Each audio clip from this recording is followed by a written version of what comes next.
welcome into NBA Now. I am Tom Downey. That is Harrison Graham. The NBA trade deadline, it is over. So let's recap what happened in this year's trade deadline. Some pretty crazy and unexpected moves. Of course, talk about those. We'll also mention all of the minor trades that went down during today's deadline. One of the last ones was James Ennis going to the Orlando Magic with the Sixers. That Ennis deal was part of the Sixers clearing out roster space. Yeah, and they still have to move or clear up another roster spot. We'll see if they release someone after since the deadline has passed. But James Ennis expected to waive that no-trade clause to make sure this goes through. It appears that has happened. Sixers, who traded 3 second-round picks in another trade we'll outline, get one back for Ennis. And then the Nuggets and Wizards made another lesser trade. I promise you, we're just going in the order here. We'll get to the bigger ones in a minute. Jordan McRae goes to Denver in this one. Shabazz goes to the Wizards. Yeah, not a ton of thoughts here. Shabazz going to the Wizards is intriguing. Should get some minutes there, so that's a good opportunity for him. Don't think McRae will factor in much for the Denver Nuggets.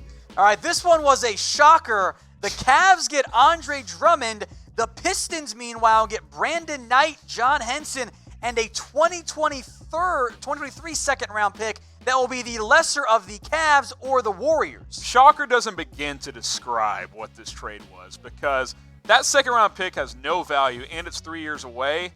And Andre Drummond, sure, clearly his value plummeted. He's more of a traditional big. A lot of teams don't like that anymore. But to get basically nothing for him from Detroit, that is pretty surprising for the Detroit Pistons as they ship off Andre Drummond for, like you said earlier, for a bag of chips for him to go to Cleveland. That's pretty surprising.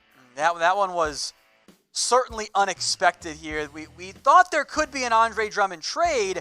We just did not anticipate it being to a non-contender. To the Cavs. And for this little value. I think clearly in recent weeks his value had dipped. Otherwise they would have made a trade sooner perhaps. But the first round pick clearly wasn't on the board for Drummond. He is an impactful player still, 17.5, 16 rebounds. He can block some shots. He does take some erratic shots at times, but this is certainly worthwhile for Cleveland as they get to experiment with him over the next several months to see if he fits with their young core. Yeah, it was just a trial period coming up here for Drummond, who has a player option for next year to be determined if he opts in or not on that one. But Drummond was a rumor to be traded, but not to the Cavs. So give us your one-word reaction to Drummond going to the Cleveland Cavaliers. I went with, wow. Yeah, I mean, shocked, stunned, disbelief, what the hell, all one word.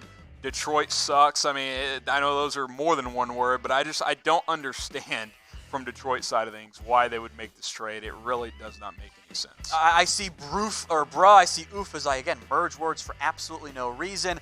Bruh in there as well. There was also one that kind of came down to the wire, the Marcus Morris trade. The Clippers don't just get Marcus Morris, they also get Isaiah Thomas. The Knicks get Mo Harkless, a first-round pick, and the Wizards get a former first-round pick in Jerome Robinson. Yeah, and the reason a third team got involved, Tom, was the Knicks could not take on Robinson or another player as well unless they were willing to cut a player because too many roster spots, or not enough roster spots. So Wizards get involved. They bring in Robinson, who's a former lottery pick, but Clippers get their guy in Marcus Morris. And, hey, Isaiah Thomas, who's had a nice little bounce-back year this year as well. Got to like what the Clippers did today, Tom. Yeah, I think the Clippers had a good day. The Knicks get that first-round pick. Yeah, I think it's a good day for them as well. That is a win in the end for them because they were able to acquire another asset there. I kind of like it for the Wizards, too. Isaiah Thomas obviously was not a long-term piece, and they'll take a flyer on Jerome Robinson for really no harm, no foul. Yeah, certainly an experiment worth trying for a guy who should get playing time in Washington where he was not getting minutes for the Clippers for obvious reasons. So Morris ends up going here to the LA Clippers overall. I like that move a lot for LA here. It was a good move for them. And he spent some recent time here with the Knicks as well, but in the end, Morris goes to the Clippers. That one was rumored and we waited a long time for it to go down, but it does in the end happen. Now, the Blazers-Hawks made a trade. We won't spend much time on this one because it was cap relief for Portland. Yeah, and shout out to the Hawks for taking all of the underwhelming young players in recent years, as we will outline throughout the show. But Skal Labissiere, the key player in this trade, but this is just about money more than anything else. Some more small trades that went down. The Rockets and the Grizzlies, they swapped. They were both very active this year. Jordan Bell goes to Memphis, and Bruno, 2 years away from being 2 years away. We're now 2 years past that.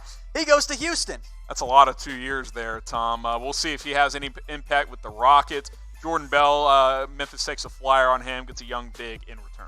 This was the big one. Yes. D'Angelo Russell, after the Timberwolves spent years, or not really years, but over a year, trying to acquire him to pair with Karl Anthony Towns. They get their man. He goes to Minnesota along with Jacob Evans, along with Amari Spellman, in exchange for Andrew Wiggins. He's, I think, the focal piece of this deal, quite frankly. Yep. A 2020 second-round pick. 2021.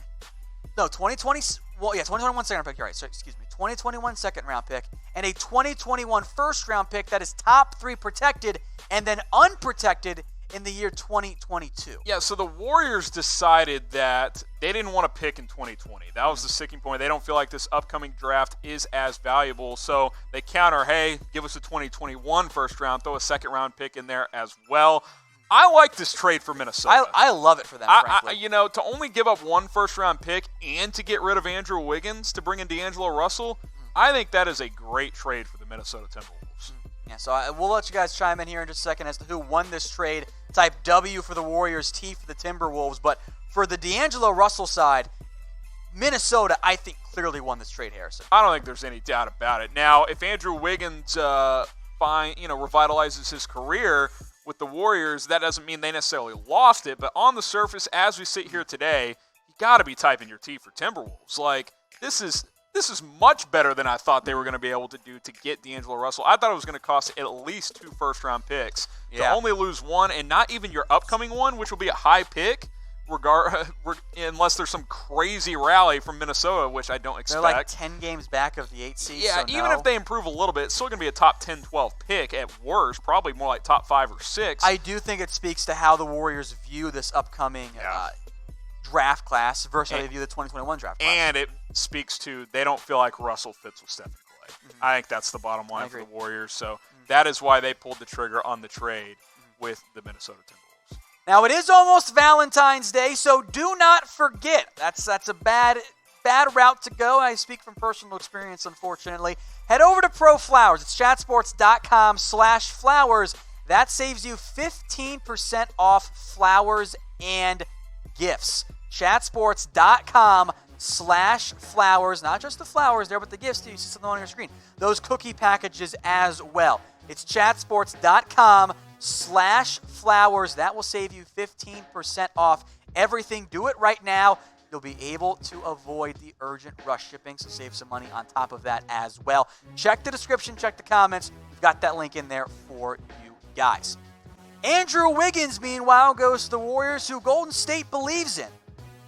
They think he can be a piece for them. They have to, and a key right? piece. That's the only reason you agree to this trade. They think Wiggins can help them not only right now, but moving forward. And we haven't outlined that yet, by the way, Tom. He is going to be the focal point for the rest of this season. So it's a good opportunity for him to say, hey, we view you as a complementary piece starting next year, but you're going to be the guy right now.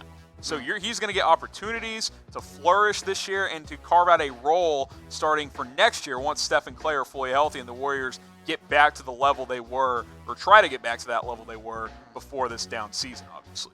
Now, we also mentioned the Clippers earlier. Here's how they were able to take on Marcus Morris. They sent out Derrick Walton. That freed up some cap space. That happened earlier in the day. That was the cue of, oh, okay, hey, they're going to do something big. And they did, getting Marcus Morris in the free end. up the roster spot. You go get Morris. Also, you get Isaiah Thomas, who some will view as a throw-in, but is actually having a pretty nice season this year with over 12 points per game. I mentioned this with the Hawks earlier. They're taking flyers on several young guys who haven't quite turned out well in the NBA. Hey, maybe you hit on one of them and he becomes a piece moving forward. I like what the Hawks have done overall. Yeah, they're taking free flyers. They're understanding where they are, too. Unlike the Detroit Pistons, for example, who have no clue what they're doing as an organization right now. Kudos to the Hawks for what they've done, and obviously the Clippers turning that roster spot into Marcus Morris. Pretty well done for them as well. Hawks taking those cheap, low flyers, helping out other teams' contenders get big pieces. Now, the trade we went live with to open up today's show was Andre Iguodala going to the Miami Heat. At the time, it was, hey, this is a Heat-Memphis trade. It could end up becoming a trade involving the Thunder, but then the Timberwolves ended up getting involved, and it did become a 3-team trade in the end here, Harrison. Yeah, and unfortunately for Miami, Danilo Gallinari did not land in Miami.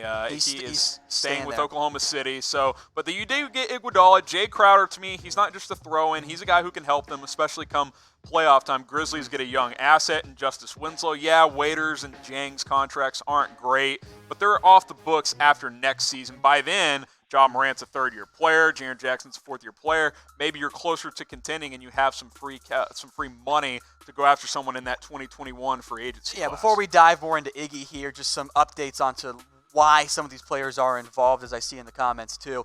Justice Winslow is the focal piece for Memphis. Yes. He's the guy they wanted. They took on Dion Waiters. That's an extra year of a contract. That's why they brought him on. Same with Jang as well. So they took on extra money to get Winslow in here. Jay Crowder, Solomon Hill are expiring. So the money ended up, of course, working out there. But Minnesota, it was a salary dump for them. They saved some money on that one. Grizzlies took on, they wanted Winslow. They got him for Iguodala. I like the deal for Memphis, by the way. I think it's a good trade I think for Winslow's a nice piece. You pair with your other young guys, and Morant and Jaren Jackson and some of those other pieces there. And Dylan Brooks, who got an extension last night as well, 3 years, $35 million. To stay with Memphis long term. I think Memphis is a team to watch out for in the next couple of years. The Heat are all in on this year with Jimmy Butler. They now add another wing piece in Iguodala. What do you think of that fit? Because we haven't seen him play at all this season. He hasn't played in quite a while, and the lasting remarks of what we saw last year weren't great, quite frankly. Now, maybe sitting out this while could actually help him, get his body right, all of that stuff. Not a lot of wear and tear from this season, obviously. He hasn't played. Now, keep in mind, Miami, 2-year, $30 million extension in addition to this trade on top of what he's making this year. But he can get it's a team option, Tom, for the second year. So they can get off the books of him if they choose to, because they want to be players in free agency in 2021 when a lot of big-name guys are set for free agency. Exactly. So that was the big trade that kind of kicked off today. Kind of broke later last night, but wasn't finalized until today. So, of course, we wanted to include that one. There were some other trades that went down last night that we'll also mention here for you guys in case you missed them earlier. Golden State got a whole bunch of second-round picks coming in their way in exchange for Alec Burks and Glenn Robinson going to Philadelphia. They're going to have multiple second-round picks for the next 4 years, it seems like, it's Golden State. As I mentioned before, I do think they will use those picks as part of future trades, but we obviously have to wait and see how that plays out. I like Burks and Robinson to the Sixers. They needed two things, Tom: shooting and bench production. These two guys can provide that. They're both having nice seasons. I think they will help Philadelphia's bench. Again, Burks comes in. He was scoring for Golden State because, somebody has to. Now it's going to be Andrew Wiggins in there with the D'Angelo Russell trade, but Burks now goes to Philadelphia. He plays a very different role for them. And we shouldn't mention, someone has to score, but he's done it pretty efficiently, too. Like, he's played well for Golden State, shooting well from three. That contract is very good value there for what he's bringing to the table. I don't think he'll average 16 points in Philadelphia, but can he give you 12 off your bench? I think that's what you're looking for if you're the 76ers. So the Sixers end up with Burks and Robinson.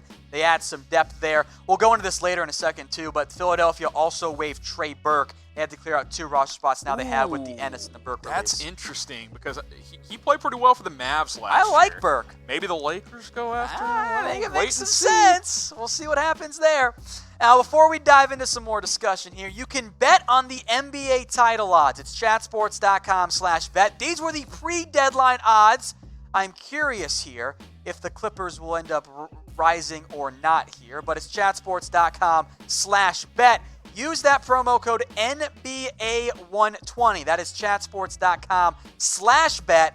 Use that promo code NBA120 for 120% deposit bonus, folks. That is the best betting deal out there. It's at chatsports.com/bet. Let's mention this, Tom. We broke down that trade earlier for Marcus Morris. The Clippers are not going to keep Isaiah Thomas. Just for you guys, just wanted to update that fact. That just came across. It just came down.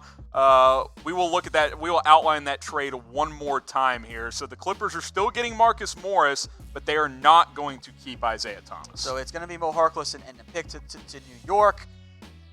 Isaiah Thomas, though, will not be part of that L.A. Clippers trade as part of that 3-team trade between the Clippers, the Wizards. He's part of the trade. He's getting released. Well, yeah, he's part of it, but he's not going to be a long-term piece. He won't be a Clipper. That's the main piece. He's still a part of the trade. He will not be on the Clippers roster moving forward. So ignore all I said about him being a piece off their bench. He will not be with the Clippers. They are waiving him, or perhaps, We'll throw him in. Maybe we'll throw him in the buyout candidates. Then. Could be. Yeah, in the end. Technically not a buyout player, but he could be an option for a contending team. Yeah. All right. So the Kings-Hawks. Meanwhile, this was another trade that went down. Jabari Parker, Alex Len, Dwayne Dedmon goes to Atlanta as they get some added size. Yeah, Dedmon, a player who played well in Atlanta before, they bring him back. Obviously, Clint Capela is their big get at the trade deadline, but he's a solid backup. He can be their second big man. They get rid of Alex Len. He will fill that role, get a couple of picks as well. Big fan of what the Hawks have done in the last 36 hours or so. And then I'll just call it a bonkers trade here, the four-teamer. All kinds of chaos in this particular trade, and Shabazz has already been dealt by Denver once. Jordan Bell got dealt too. This was the trade that went down a couple of days ago. He doesn't know where he's paying rent. Got to hang out and figure out where he's going to go next. Yeah, absolutely. The Hawks, I think, the winners of this trade, though, Tom. You get Clint Capela in there. Nene could be a buyout candidate there as well. I don't think he's going to have a role with the Hawks, considering they brought Dedmon back. Wasn't really playing for the Rockets either. Rockets did get Covington. Now, the question is, are they going to fill that center vacancy? Can they find some? They didn't at the deadline. They didn't at the deadline, so as of now, I don't Maybe Tristan Thompson gets bought out, but I kind of doubt it. Why would he agree to make sure you have minutes for Andre Drummond? I wouldn't agree to a buyout if I'm Thompson, quite frankly. But That's fair. I like what the Hawks did. We'll ask you guys, which team won this trade? I go with the team who won the best player 9 times out of 10, and that's Clint Capela going to the Hawks. I think they have to be winners of this trade. Yeah, so keep your votes coming here. Who won the trade? Rockets, Hawks, T-Wolves, Nuggets. Who do you think lost the trade, Harrison, as these votes come in? Is it the Rockets? I mean, Covington's a nice piece. I don't want to downplay what Covington means for the Rockets. I just think Capela is more valuable, and if you don't fill that center vacancy via a buyout at this point, they have to be losers of this trade. They lost the best player of the trade and didn't get enough back for him. So they're losers of the trade. What do you think of the Timberwolves side of it? I mean, in the end, doesn't it make them look better because they got Russell? Yeah, I think so. I think overall, this trade specifically, if you leave Russell out of it, I think they're pretty neutral. Losing Covington obviously is somewhat of a deal, but adding Russell later certainly helps their cause. Then the Nuggets getting a first-round pick too, I like that for them. Now, if you guys have not already subscribed to us here on YouTube, we've been live for the entirety of the trade deadline, and we're not done yet. We've still got some buyout candidates coming up later today. We'll also discuss some winners and losers. So hit that big red button and subscribe. I also want to make note here, by the way, of some other post-deadline moves in terms of waves. Tim Frazier, Trey Burke, and Isaiah Thomas are all set to be waived by their respective teams. Frankly, I think all three make some sense for a team like the Lakers looking for some backup point guard help. I don't think it'll be IT because him and LeBron did not get along when that happened before. But Trey Burke, a player I thought they should have been interested in free agency last year, could be an option because that backup point guard spot has been rough for LA. Maybe you bring in Burks, see if he can help. Obviously, Darren Collison will receive him some interest there as well. Not sure what happens with Tim Frazier. They had to waive somebody, Detroit did, because they got 2 players back in John Henson and Brandon Knight for Andre Drummond, so they're deciding to waive him as well. And was part of a absolutely crazy and bonkers trade deadline. Now it becomes the buyout candidate time frame here around the NBA. Frazier, Burke, and Thomas will all be among the players looking for new NBA teams.